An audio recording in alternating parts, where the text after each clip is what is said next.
বাংলাদেশের এমন কোনো মিউজিক কম্পোজার বা আর্টিস্টের সাথে গান গাওয়ার স্বপ্ন আছে কিনা? হ্যাঁ, তা তো অবশ্যই অনেকেই আছেন।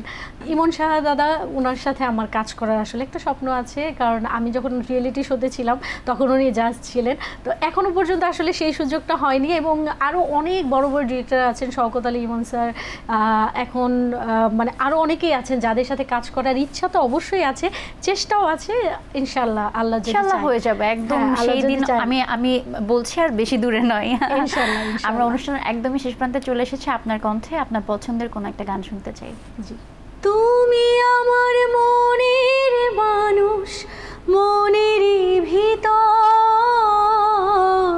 তুমি আমার মনের মানুষ, মনেরই ভিতর,